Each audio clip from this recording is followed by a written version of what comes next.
നാം ഇന്ന് പറയാൻ പോകുന്നത് നോമ്പ് സ്വീകരിക്കാത്ത, അവൻ നോമ്പെടുത്തിട്ടും കാര്യമില്ല, അങ്ങനത്തെ 4 വിഭാഗം ആളുകളെ കുറിച്ചാണ്. അവർ ആരാണെന്ന് നമുക്ക് നോക്കാം. അസ്സലാമു അലൈക്കും വറഹ്മത്തുള്ളാഹി വബറകാതുഹു. ബിസ്മില്ലാഹ് വൽഹംദുലില്ലാഹ് വസ്സലാത്തു വസ്സലാമു അലാ അഷ്റഫ് റസൂലില്ലാഹ് വഅലാ ആലിഹി വസഹ്ബിഹി അജ്മഈൻ അമ്മാ ബഅദ്. എൻ്റെ ഏറ്റവും സ്നേഹം നിറഞ്ഞ ശ്രോതാക്കളെ, അല്ലാഹു സുബ്ഹാനഹു വ തആല നമ്മെ എല്ലാവരെയും അവന്റെ സ്വർഗത്തിൽ ഒരുമിച്ച് കൂട്ടി അനുഗ്രഹിക്കട്ടെ. നാം എടുത്ത നോമ്പിനെയും മറ്റ് ആരാധനാ കർമ്മങ്ങളെയും അള്ളാഹു സ്വീകരിക്കട്ടെ. പ്രിയപ്പെട്ടവരെ, നോമ്പെടുത്തിട്ടും കാര്യമില്ലാത്ത, നോമ്പ് സ്വീകരിക്കാത്ത 4 വിഭാഗം ആളുകളുണ്ടെന്ന് ഹബീബായ റസൂലുള്ളാഹി സ്വല്ലല്ലാഹു അലൈഹി വസല്ലമ തങ്ങൾ പറയുന്നുണ്ട്. അതിൽ ഒന്നാമത്തെ വിഭാഗം ആളുകൾ എന്ന് പറയുന്നത് മുദ്മിനുൽ ഖംർ, മദ്യം കഴിക്കുന്നവരാണ്. രാവിലെ മുഴുവൻ 12 മണിക്കൂർ 10-12 മണിക്കൂർ നോമ്പെടുത്തുകൊണ്ട്, എന്നിട്ട് വൈകുന്നേരമായാൽ അവൻ നോമ്പ് തുറന്നു കഴിഞ്ഞാൽ പിന്നെ മദ്യം കഴിക്കുന്ന വിഭാഗം ആളുകൾ, അവരുടെ നോമ്പ് അള്ളാഹുവിന് വേണ്ട. അവർ പകൽ മുഴുവനും വെറുതെ പട്ടിണി കിടക്കുകയാണ്. അവർ ആ പകൽ മുഴുവനും പട്ടിണി കിടന്നതിന് ഒരു പ്രതിഫലം കിട്ടുകയില്ലെന്ന് ഹബീബായ റസൂലുള്ളാഹി സ്വല്ലല്ലാഹു അലൈഹി വസല്ലമ തങ്ങൾ പഠിപ്പിക്കുകയാണ്. അങ്ങനെ മദ്യപിക്കുന്നവന്റെ നോമ്പ് അള്ളാഹു സ്വീകരിക്കുകയില്ല. മദ്യമെന്ന് പറഞ്ഞാൽ എല്ലാ തിന്മകളുടെയും മാതാവാണ്. മദ്യം കഴിക്കുന്നവൻ എല്ലാ തെറ്റും ചെയ്യും. അവൻ വ്യഭിചരിക്കും, അവൻ കളവ് പറയും, അവൻ കൊലപാതകം ചെയ്യും. എല്ലാ മോശമായ പ്രവർത്തനങ്ങളും മദ്യപിക്കുന്നവൻ ചെയ്യുമെന്ന് ഇസ്ലാം നമ്മെ പഠിപ്പിക്കുന്നുണ്ട്. ഹബീബായ റസൂലുള്ളാഹി സ്വല്ലല്ലാഹു അലൈഹി വസല്ലമ തങ്ങൾ പറയുന്നുണ്ട്. അതുകൊണ്ട് മദ്യപിക്കുന്നവന്റെ നോമ്പ്, മദ്യം കഴിക്കുന്നവന്റെ നോമ്പ് അള്ളാഹു സ്വീകരിക്കുകയില്ല. അവൻ പകൽ വെറുതെ പട്ടിണി കിടക്കുകയാണ്. അതാണ് ഒന്നാമത്തെ വിഭാഗം ആളുകൾ എന്ന് പറയുന്നത്. രണ്ടാമത്തെ വിഭാഗം ആളുകൾ എന്ന് പറയുന്നത് ഖാതിഉർ റഹിം, കുടുംബബന്ധം മുറിക്കുന്നവനാണ്. കുടുംബബന്ധം മുറിക്കുന്നവന്റെ നോമ്പ് അള്ളാഹുവിന് വേണ്ട.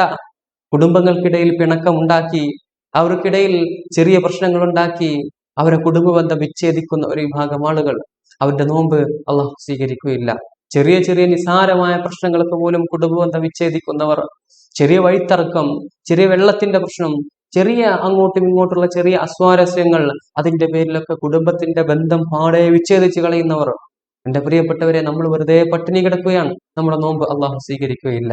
അതുകൊണ്ട് തന്നെ നമ്മൾ അങ്ങനെ കുടുംബബന്ധം വിച്ഛേദിച്ചിട്ടുണ്ടെങ്കിൽ, നമ്മുടെ കുടുംബത്തിൽപ്പെട്ട ആളുകളോട് തന്നെ പിണങ്ങി നിൽക്കുന്നുണ്ടെങ്കിൽ, തെറ്റി നിൽക്കുന്നുണ്ടെങ്കിൽ, അത് ഇന്ന് തന്നെ പോയിട്ട് പരിഹരിക്കണം. അവരോട് അങ്ങോട്ട് പോയിട്ട് സലാം പറഞ്ഞുകൊണ്ട് പൊരുത്തപ്പെടിപ്പിക്കണം. നമ്മുടെ അടുത്തല്ല പ്രശ്നം, അവരുടെ അടുത്താകട്ടെ പ്രശ്നം. എന്നാലും നമ്മൾ എന്ത് ചെയ്യണം? അതിന് മുൻകൈ എടുക്കണം. അവർക്ക് വലിയ പ്രതിഫലമുണ്ടെന്ന് ഹബീബായ റസൂലുള്ളാഹി സ്വല്ലല്ലാഹു അലൈഹി വസല്ലമ തങ്ങൾ പഠിപ്പിക്കുന്നുണ്ട്. അല്ലാതെ നമ്മൾ വെറുതെ പകലിൽ പട്ടിണി കിടന്നിട്ട് എന്താണ് കാര്യം? എളാപ്പ മൂത്താപ്പാര് തമ്മിൽ, ആ കുടുംബങ്ങൾ തമ്മിൽ പിണക്കത്തിലാണ്, അവർ മിണ്ടുകയില്ല. അങ്ങനെയുള്ളവരൊക്കെ നോമ്പ് എടുത്തിട്ട് എന്താണ് കാര്യം? പരസ്പരം സ്നേഹത്തോടെ സൗഹാർദ്ദത്തോടു കൂടെ നിൽക്കണം. എന്തെങ്കിലും പിണക്കമൊക്കെ ഉണ്ടെങ്കിൽ അത് എത്രയും പെട്ടെന്ന് ചെന്നുകൊണ്ട് പരിഹരിക്കണം. പരിശുദ്ധമാക്കപ്പെട്ട നാളുകളൊക്കെ നമ്മിലേക്ക് കടന്നു വരികയാണ്. നമ്മൾ നോമ്പുകാരാണ്. അതുകൊണ്ട് തന്നെ എല്ലാ പിണക്കങ്ങളും എല്ലാ ഇണക്കങ്ങളും തീർത്തുകൊണ്ട് പരസ്പരം രമ്യതയിലായിക്കൊണ്ട് പിണക്കമെല്ലാം അവസാനിപ്പിക്കണം. അല്ലെങ്കിൽ നമ്മുടെ നോമ്പ് അള്ളാഹു സുബ്ഹാനഹു വ തആല സ്വീകരിക്കുകയില്ല. അള്ളാഹു കാത്തിരക്ഷിക്കട്ടെ. അതാണ് രണ്ടാമത്തെ വിഭാഗം ആളുകൾ. മൂന്നാമത്തെ വിഭാഗം ആളുകൾ എന്ന് പറയുന്നത് ആഖുല്ലിൽ വാലിദൈൻ, മാതാപിതാക്കളെ വെറുപ്പിക്കുന്നവരാണ്, മാതാപിതാക്കളെ പ്രയാസപ്പെടുത്തുന്നവരാണ്. മാതാപിതാക്കളോടൊക്കെ വർഷങ്ങളായിട്ട് പിണങ്ങി നിൽക്കുന്ന മക്കളില്ലേ? ചില സ്ഥലങ്ങളിലുണ്ട്, വർഷങ്ങളായിട്ട് മാതാപിതാക്കളോട് ചെറിയ തർക്കത്തിന്റെ പേരിൽ, അല്ലെങ്കിൽ ഉപ്പ സ്വത്ത് കൊടുക്കാത്തതിന്റെ പേരിലും, ഉപ്പ സ്ഥലം കൊടുക്കാത്തതിന്റെ പേരിലൊക്കെ മക്കള് ഉപ്പാനോടും ഉമ്മാനോടൊക്കെ വർഷങ്ങളായിട്ട് തെറ്റി നിൽക്കുന്നവരുണ്ട്. നമ്മളെ നൊന്ത് പ്രസവിച്ച മാതാപിതാക്കളാണ്. ഇതിന്റെ ഗൗരവം നമ്മൾ മനസ്സിലാക്കണം. നിസാരമല്ല. നമ്മുടെ സ്വർഗം നമ്മുടെ മാതാവിന്റെ കാൽച്ചുവട്ടിലാണ്. ഉമ്മയുടെ പൊരുത്തമില്ലാതെ സ്വർഗം പോലും നമുക്ക് കിട്ടൂല. ഉമ്മയുടെ പൊരുത്തമില്ലാതെ അള്ളാന്റെ പൊരുത്തം നമുക്ക് കിട്ടൂല. മാതാപിതാക്കളുടെ കോപം നമുക്ക് കിട്ടിയാൽ അള്ളാഹുവിന്റെ കോപം നമുക്ക് കിട്ടും. എന്റെ പ്രിയപ്പെട്ടവർ, വളരെ ഗൗരവത്തോടു കൂടി കാണണം. മാതാപിതാക്കളുടെ പൊരുത്തം എന്ന് പറഞ്ഞാൽ, അവരുടെ പൊരുത്തം എന്ന് പറഞ്ഞാൽ അനിവാര്യമാണ്. നമ്മുടെ ഇബാദത്തുകൾ സ്വീകരിക്കാൻ, നമ്മുടെ നോമ്പ് സ്വീകരിക്കാൻ, നമ്മുടെ എല്ലാം സ്വീകരിക്കാനും, അവസാനം നമുക്ക് സ്വർഗപ്രവേശനത്തിന് ഉതകാനും സ്വർഗപ്രവേശനം ലഭിക്കാനും മാതാപിതാക്കളുടെ പൊരുത്തവും തൃപ്തിയും അനിവാര്യമാണ്. അതുകൊണ്ട് മാതാപിതാക്കളുടെ നല്ല നിലയിൽ നാം വർത്തിക്കണം. അവരോട് സ്നേഹത്തോടു കൂടി പെരുമാറണം. അവരുടെ ആവശ്യങ്ങൾ നാം നിറവേറ്റി കൊടുക്കണം. അവരുടെ എല്ലാ കാര്യങ്ങളും നാം ചെയ്തു കൊടുക്കണം. അത് ഓരോ മക്കളുടെയും ഉത്തരവാദിത്വവും കടമയുമാണ്. മാതാപിതാക്കളോട് ഒരിക്കലും പിണങ്ങാൻ പാടില്ല. മാതാപിതാക്കളെ വേദനിപ്പിക്കാൻ പാടില്ല. മാതാപിതാക്കളെ പ്രയാസപ്പെടുത്താൻ പാടില്ല. അവരെ ചേ എന്ന് വാക്ക് പറഞ്ഞു പോലും വേദനിപ്പിക്കരുത് എന്ന് അള്ളാന്റെ പരിശുദ്ധ ഖുർആൻ നമ്മോട് പഠിപ്പിക്കുന്നുണ്ട്.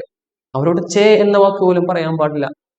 നമ്മളോ അവരോട് എത്ര മോശമായി പെരുമാറുന്നുണ്ട്, എത്ര ഗൗരവത്തോടു കൂടി അവരോട് സംസാരിക്കുന്നുണ്ട്. അള്ളാഹു കാത്തുരക്ഷിക്കട്ടെ. എന്റെ പ്രിയപ്പെട്ട മക്കൾ, പഠിക്കുന്ന മക്കളൊക്കെ ശ്രദ്ധിക്കണം. മാതാപിതാക്കളുടെ പൊരുത്തമില്ലാതെ നമ്മൾ പകല് മുഴുവൻ പട്ടിണി കിടന്നിട്ട് ഒരു കാര്യമില്ല. മാതാവ് പറഞ്ഞത് നമ്മൾ അനുസരിക്കണം. മാതാപിതാക്കളോട് നമ്മൾ ദേഷ്യത്തിൽ പെരുമാറാൻ പാടില്ല, സംസാരിക്കാൻ പാടില്ല. മാതാപിതാക്കൾ എന്ത് പറഞ്ഞോ അത് നാം അപ്പാടെ അനുസരിച്ചിരിക്കണം. അത് നമ്മുടെ ഉത്തരവാദിത്തമാണ്. മാതാപിതാക്കൾ നമ്മുടെ നന്മക്കല്ലാതെ മറ്റൊന്നും പറയുകയില്ല. നല്ല മാതാപിതാക്കൾ അങ്ങനെയാണ് പറയുക. അതുകൊണ്ട് തന്നെ മാതാപിതാക്കളുടെ തൃപ്തിയും പൊരുത്തം അനിവാര്യമാണ്.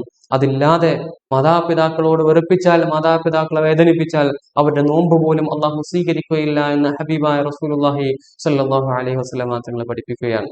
അടുത്തതായിട്ട് നാലാമത്തെ വിഭാഗം ആളെന്ന് പറയുന്നത് മുഷാഹിനാൻ, അതായത് പിണക്കക്കാരൻ, പിണങ്ങി നിൽക്കുന്ന ആൾ.